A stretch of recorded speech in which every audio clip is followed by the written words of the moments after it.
नमस्कार, स्वागत है आप सभी का। मैं हूं हिमांशु और आप देख रहे हैं हलचल इंडिया। बेबाक खबर तेज असर। आइए नजर डालते हैं आज की खबरों पर। मुजफ्फरनगर जनपद के पुरकाजी विकास खंड क्षेत्र के शेरपुर खादर में लगातार हो रही मूसलाधार बारिश के बाद सोलानी नदी का जलस्तर तेजी से बढ़ गया। पहाड़ी क्षेत्र में हुई भारी वर्षा का असर अब मैदानी इलाकों में स्पष्ट दिखाई देने लगा है। नदी के उफान पर आने से आसपास के कई गांवों में बाढ़ जैसे हालात बन गए हैं। अनेक संपर्क मार्ग पानी में डूब चुके हैं और हजारों बीघा कृषि भूमि जलमग्न होने से किसानों की फसलें और बच्चों की शिक्षा प्रभावित हो रही है, जिससे किसानों की चिंता लगातार बढ़ती जा रही है। स्थिति की गंभीरता को देखते हुए प्रशासन ने क्षेत्र में सतर्कता बढ़ा दी है और राहत व बचाव की तैयारियां शुरू कर दी हैं। इस बीच भारतीय किसान यूनियन टिकैत के ब्लॉक अध्यक्ष मोनू प्रधान ने अपनी टीम और क्षेत्र के गणमान्य लोगों के साथ प्रभावित गांवों का स्थलीय निरीक्षण किया। निरीक्षण के दौरान उन्होंने सोलानी नदी के पुल का भी जायजा लिया और प्रशासन से पुल को शीघ्र हटाने और क्षेत्र की समस्याओं के स्थायी समाधान की मांग की। भाकियू नेताओं ने रजकल्लापुर गाँव में बाढ़ से हुए नुकसान का भी निरीक्षण किया और ग्रामीणों को आश्वस्त किया कि किसानों को उचित मुआवजा दिलाने के लिए प्रशासन से वार्ता की जाएगी। उन्होंने चेतावनी दी कि यदि प्रभावित किसानों को मुआवजा नहीं मिला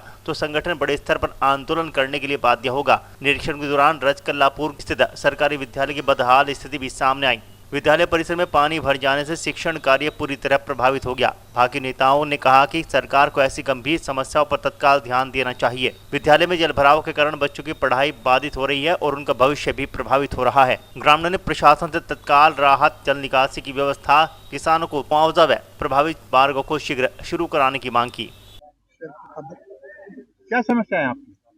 समस्या तो हमारी देखो, ये जो बाढ़ आई है, पहला ही जो पानी आया है, इससे ज़्यादा गंभीर होगी, सबको पता ही है।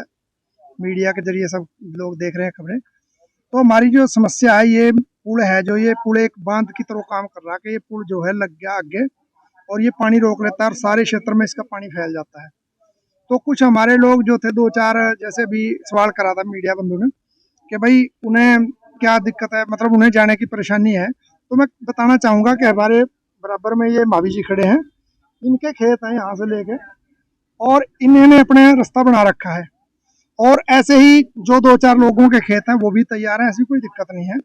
और ये जो यहाँ सर्विस रोड दिलवाया था हमने, जब ये रोड का काम चल रहा था, सर्विस रोड हमने धरने पे बैठ के दिलवाया था संगठन के लोगों ने, और अब भी उनसे वादा किया था और करेंगे कि भाई जब भी जरूरत होगी हम आपके लिए तैयार हैं और सर्विस रोड भी दिलवाएंगे।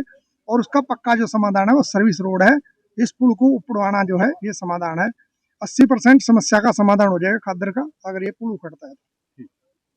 हाँ, सितंबर 2023 हम माननीय मंत्री सूर्यदेव प्रताप शाही से हम मिले थे। तो हमने अपनी जो सोलानी नदी है, जिससे बाढ़ में 40 से 50 गांव हमारे प्रभावित हैं, उनसे हमने मांग रखी थी कि नदी का तटबंध बनाया जा।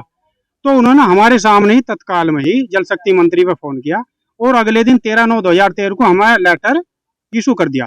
तो लगभग 12-13 करोड़ रुपए इसमें इशू किए गए थे नदी के तटबंध के लिए। उसमें 12-13 मशीन यहाँ HMB चले, 12-13 JCB मशीन भी चली, तो ये खाली स्टार्ट चली हैं, उनसे कोई कार्रवाई नहीं हुई। और वो जो पैसा सारे बीच की जो चैन थी वो सारे पैसे को मिलकर खाएगी। इस नदी पर कोई काम नहीं हुआ। तो हम इसकी पुनः मांग कर रहे हैं, या तो उस कार्य की जांच करी जा, वो पैसा आया, कितना पैसा लगा, कितना पैसा बीच के लोगों ने खाया गया। यदि वो पैसा सही नहीं लग पाया तो इस नदी की सफाई करी जा और दोनों तरफ से तटबंध बनाए जाए। इसके हमारी मुख्य मांग ये है, जिससे हमारा जन संसाधन जो है ना वो प्रभावित हो रहे हैं। ये सोलानी नदी का पहला पुराना लोहे का पुल है।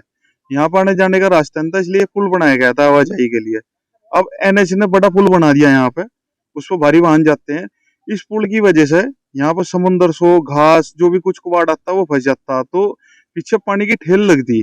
उस ठेल से करीबन 10 से 12 गांव प्रभावित होते हैं और उनकी हजारों बीघा फसल बर्बाद हो जाती है। तो हमारी सभी किसानों की यही मांग है कि भाई यहाँ पे ये पुल उखाड़ा जा और किसानों को अपने खेत मारने के लिए NH के द्वारा सर्विस रोड दी जा। दूसरी साइड से, एक साइड से है, एक साइड से नहीं है। काफी सालों से ये जो है मुद्दा जो है बरकरार है, कोई इसका सोल्यूशन नहीं निकलता है, क्या कहना चाहिए? भाई ये जो खादर क्षेत्र का मुद्दा है ये बड़ा गंभीर मुद्दा है। यहाँ पे हमारे जो विधायक हैं, सांसद हैं, वोट के समय पे सब वादे कर जाते हैं, पर लेकिन जो है यहाँ पे कोई मुद्दा हल करने के लिए नहीं आता।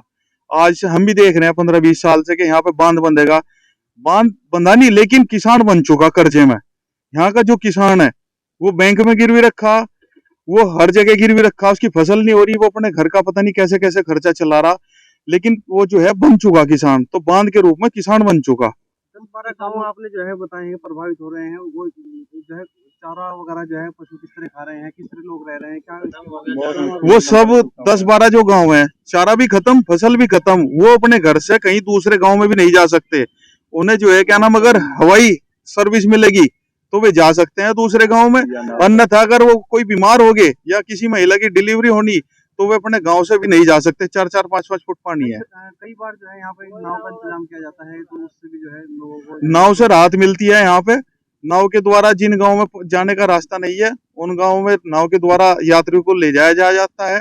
यही एक आम रास्ता है, उसके अलावा कोई रास्ता नहीं। इतना भारी नुकसान अगर धरातल पर सरकार आके देखती है तो जब पता चलेगा। इन गांव में पिछले 50 साल से कुछ नहीं हुआ। ये गांव जो 10-12 गांव हैं, ये अपना जीवन कैसे यापन कर रहे। इनके यहाँ पे एक मेन जो मुद्दा है, मेन फसल है, किसानी है, किसान है, और वही फसल इनकी बर्बाद हो जाती है। तो जब किसान की फसल बर्बाद हो जाती है, वो पैसा कहाँ से लाएगा। तो इनके हालात देखो जाके, वो कर्ज में कैसे डूब रहे हैं। किसान आत्महत्या इसीलिए कर रहा है। सरकार घोषणाएं कर देती है लेकिन धरातल पे कुछ नहीं है। ये बांध पिछले कई साल से इसकी घोषणाएं हम सुन रहे हैं कि बांध बन गया, इसका पैसा मंजूर हो गया, लेकिन ये बांध नहीं बंधा। अब यहाँ के जनप्रतिनिधि वो यहाँ पर आवेंगे, बाढ़ में फोटो खिंचवाएंगे और चले जाएंगे, वादे कर जाएंगे, लेकिन उस पर सकारात्मक नहीं उतरेंगे। कोई वादा सफल नहीं होगा। जैसे यहाँ पे अधिकारी लोग भी आए थे, उन्होंने कुछ आश्वासन दिया है?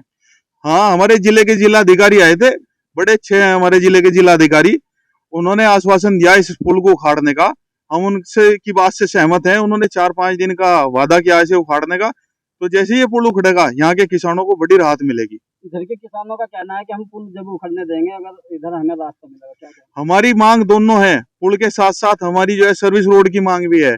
सर्विस रोड NH के द्वारा बनाई जा। अगर सर्विस रोड नहीं बनाई जाएगी तो हम यहाँ पर धरना देंगे, अनिश्चितकालीन आंदोलन चलाएंगे हम यहाँ पर। अच्छा, क्या कारण है कि जो है पुल जो है इतने सालों से नहीं हट रहा है? किस तरह की जो है, क्या राजनीतिक मुद्दा है?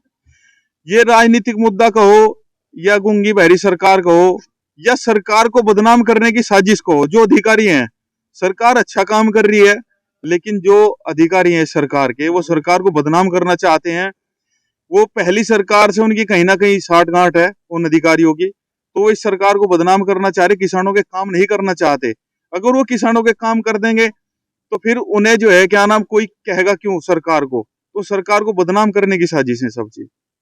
हम यहाँ बाढ़ से बहुत पीड़ित हो। पूरा गांव क्या 5-7 गांव क्षेत्र के बहुत दुखी हो।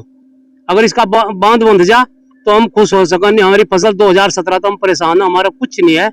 आप गांव में आकर देखो, बुरा हाल है, क्षेत्र में पानी पानी। हर साल यहाँ पे MP, MLA और मंत्री और अधिकारी लोग आते हैं। आपको क्या आश्वासन मिलता है? बस आश्वासन ही है, फोटो खिंचवा कर देख कर यहाँ से चले जाए। यहाँ कुछ करने वाला है तो इस पे अब तक के कोई नहीं कार्रवाई हुई। MP साहब आए थे पिछले साल 17 में, पूरी बाढ़ का एरिया ग्रस्त था, देख कर यहाँ तक और चले गए थे। मंत्री जी भी आए 2-3 बार, अनिल जी।